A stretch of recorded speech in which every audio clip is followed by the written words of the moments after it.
chụp đi. Anh chụp rồi. Lại đây chụp cái tên chụp đi. Chụp cái đẹp ơi. Đây đây đây. Ô, đây. Ê. Đây. Ê.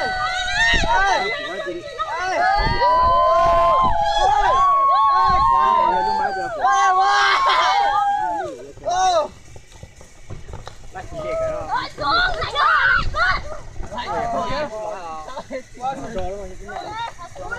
Có lâu chụp được đâu. Mày á.